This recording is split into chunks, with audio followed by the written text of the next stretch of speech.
So previously we have studied what are the challenges of big data, what are the problems that we face in order to manage big data. From now we are going to understand a tool that helps us to manage big data, and the tool that is in our syllabus that we have to study is Hadoop. So we have to understand what basically Hadoop platform is and what are the characteristics of Hadoop system which helps us to manage big data. So what does the introduction say? Hadoop is an open source framework for storing and processing large data sets. What does that mean? That Hadoop is freely available as a software which can be installed on any system which supports the size and the speed of Hadoop, and that system then after installing and running in the system can help us for storing and processing large data sets. The thing to be, the thing that we have to pay attention here is it is basically meant for system to manage large data set. That means it is there to handle big data. It enables distributed storage and processing of data across cluster. It enables distributed storage. Why distributed storage? Because the size of data is very large. So we cannot store data in one single machine. So that is why Hadoop assists us storing the data at different location. It divides the data, it fragments the data and stores the data at different location. That is what distributed storage word is used, and it helps the processing of data across those clusters. What is cluster? Cluster is a collection of machines that work together and they store the distributed data and then they update and make changes in the data. That is what we call as structure or cluster of computer, and this allow us to manage large data in an efficient manner. Okay, so what are the takeaways for Hadoop's introduction is it is an open software, it helps us to manage large data set, and it divides the data and store the data in a distributed fashion so that the group of machines which are storing the fragments of data can work together and then update and analyze the data in order to find out any analysis required. Okay, what does Hadoop as a system provides? So Hadoop is a very powerful framework that enables distributed storage. I have explained what distributed storage means, and it processes large data set across the clusters of computer. It is basically designed to handle the data that is too large to process by a traditional system. So it is a specialized system that handles large category of data. Now what are the basic benefits or what are the basic characteristics that Hadoop has? It is scalable in nature. Now what does scalability mean? Scalability means that we can grow. Why?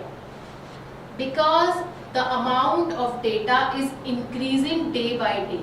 Every time we have a large data set that is coming down and we have to store and analyze such data. So any system which is there to manage a large big data set should be scalable in nature. If I want to add more machine into the system to manage more data, Hadoop helps us. So that is why it is scalable in nature. Hadoop can handle massive data set and it can grow as well. It is not fixed in nature. That is why Hadoop framework is scalable in nature. It is cost effective because it runs on traditional hardware. We do not need any specialized machine to manage Hadoop in a system. So it is a cost effective solution to manage a big massive amount of data. Now it is fault tolerant. Now what does fault tolerance mean? Fault tolerant means if any failure occur, we are going to lose a data. Let's take an example. Let's imagine we have 5 systems. Let's imagine we have 5 cluster of computer which are storing our data. Okay, one data, it is divided into 5 different machines in a distributed fashion, and that data is stored by a cluster of 5 systems, right? These are the 5 systems. Okay, these computers or these machines are communicating with each other and updating the data time to time. Let's say here is a fragment of data, it has updated. Earlier the value of this data was 4, now let us say it has updated to 5. So everything has to be updated. What if this machine fails? What if a system fails? It is quite natural for a system while working, it can fail. So what if this computer fails? Now this is the best thing that Hadoop provide. It is a fault tolerant system, means it does not keep a copy of data in one single machine.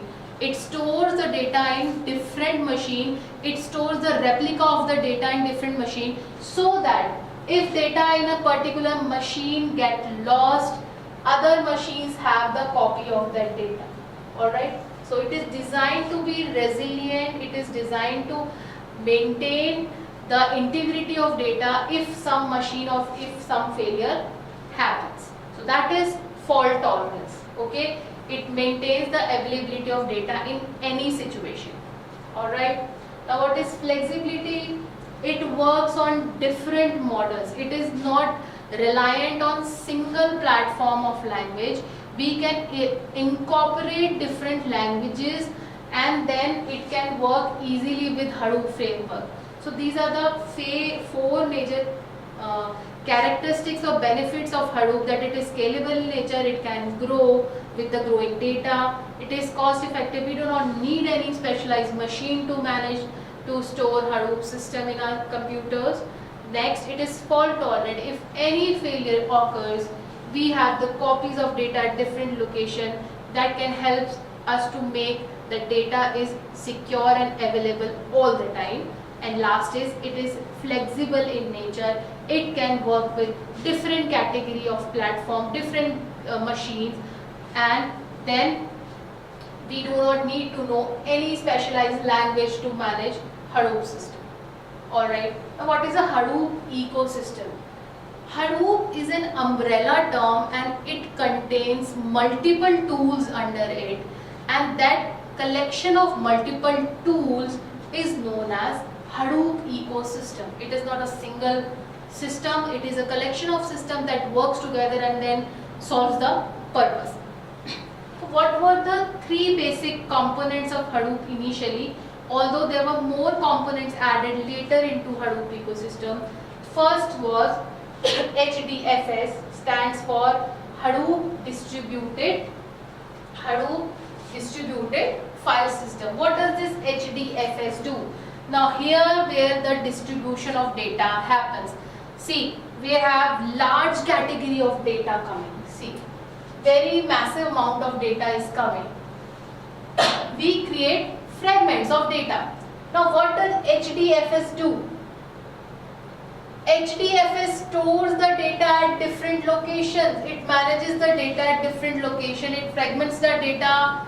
This is how we store our data. We cannot store our data in one single machine because it is big and larger in size. So HDFS performs the storage part in a distributed fashion. This is the first component that is contained in Hadoop system. Now what is the second system? The second system is used for analysis, which is done by MapReduce. Now the term MapReduce has 2 terminology. First is mapping, second is reducing. What does this mean? I have fragments of large data. We have now stored our data in fragments. Now we perform the association. We perform the word count, how many times a word has occurred. Let's say a new mobile phone is launched in the market. So if everybody is talking about that particular brand of the phone which is launched in the market, what does MapReduce do? MapReduce find out how many times that word has occurred as a part of its analysis.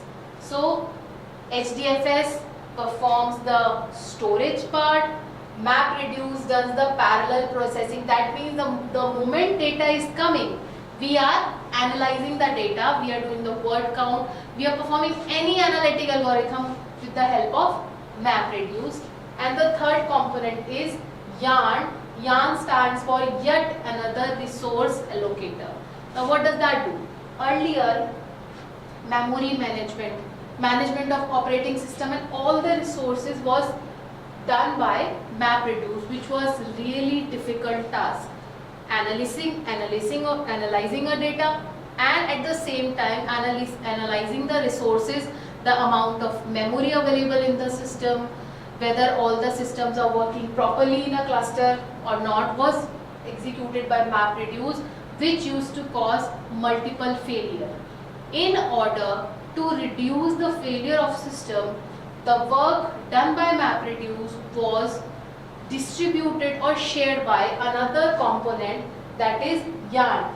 It manages the resources and schedules the job for execution. That means here the storage part is done, here the analyzing part is done, the processing part is done, and here management of resources and scheduling of jobs is done. These are three major components of Hadoop system.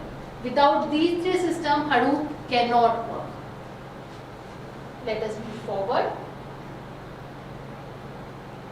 Now we have Hadoop architecture, which is similar as with what we have understood as a part of our introduction. First is Hadoop Distributed File System, HDFS, responsible for storing data across the node. Right? We are going to understand what are the nodes, what are nodes, and what does all happen in HDFS in detail later on. What does MapReduce do? MapReduce does the parallel processing, the analysis part. Yarn we have already discussed. It helps us in management part. And next is data nodes. Now this is a new term. Data nodes are basically these are the part of HDFS. They belong to HDFS. HDFS stores the fragments of data in a system, in a collection of computer, and these collection of computer are basically called as data nodes. Alright? Okay. Now we are understanding what HDFS is in detail. Sir एक minute pause कर दीजिए.